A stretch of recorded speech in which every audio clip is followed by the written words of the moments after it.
Have you ever thought about what it would take to truly capture someone's attention? Not just for a moment, but their entire heart? Well, we're going to dive into this incredible idea from the Song of Songs. The idea that a person can actually captivate the very heart of God. It's this powerful allegory about divine love, and we're going to break down exactly what that looks like. So, let's just ask the question right out of the gate. Can a regular person, you or me, truly captivate the heart of God? I mean, it sounds almost audacious, doesn't it? But stick with me because that's the journey we're going on today. And here it is. This is the verse that kicks this whole thing off. You have stolen my heart. But how? Well, it gives us two clues, two really powerful metaphors. One glance of your eyes and one jewel of your necklace. These are the two keys we need to unlock this whole idea. Now, this is where it gets really deep. The original Hebrew word used here is lavavtini.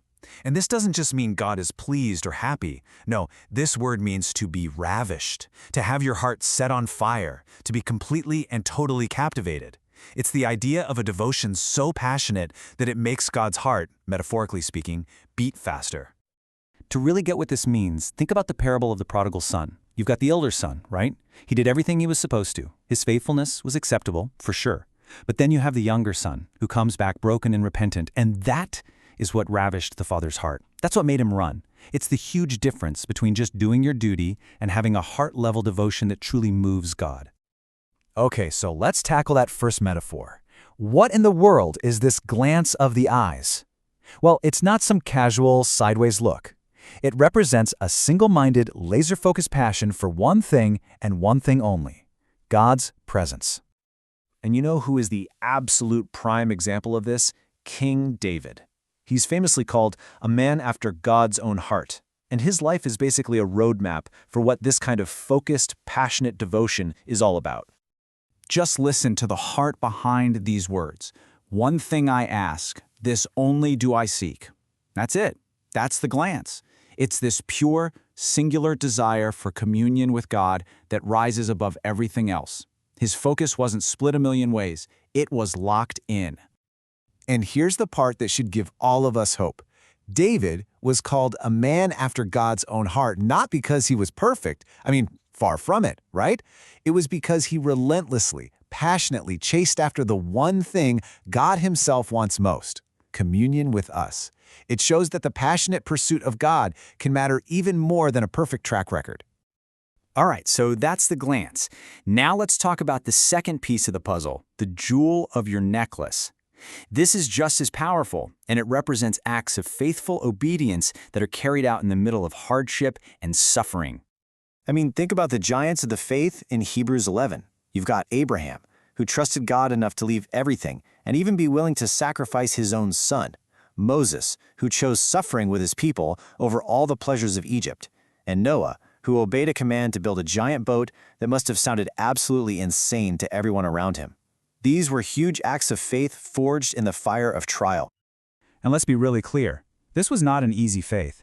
The source material talks about unimaginable suffering, torture, public humiliation, being chained up in prison, stoned, even being sawed in two.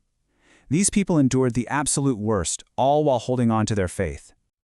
And that's the big reveal. Those acts of radical faith, the ones that hold on under the most intense pressure imaginable, those are the priceless jewels. You know how a diamond is just a lump of carbon that's been under immense pressure? It's the same idea. Obedience in the fire becomes something beautiful and radiant in God's eyes. There's this quote by Watchman Nee that just hits the nail on the head. The cross is the only jeweler that can cut a gem fit for God's crown. It's this beautiful way of saying that suffering, when we walk through it with faith, has this unique power to shape something of incredible, eternal beauty. But this whole thing isn't just about what we do on the outside. There's another layer here, another powerful metaphor, the secret garden. This represents an inner life, a hidden place that's cultivated exclusively for God and no one else. And you can kind of see it unfolding in three stages. First, a garden locked up. It's exclusive, it's hidden, it's not for public consumption. Then, a spring enclosed. It's pure, protected from all the junk of the world. And finally, a fountain sealed, which means it's totally submitted to God, flowing only where He directs.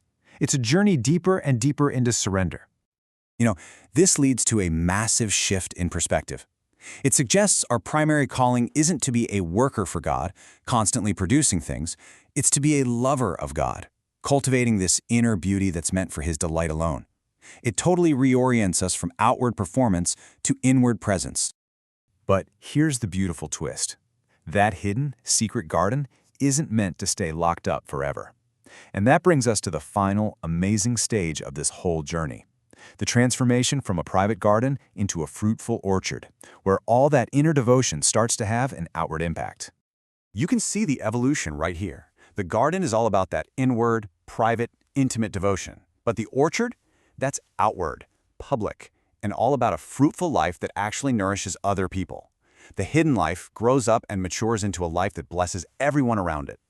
So how does the beauty of the garden get out into the world? Through the winds. You have the harsh north wind of trials and suffering, and the gentle south wind of blessings and good times.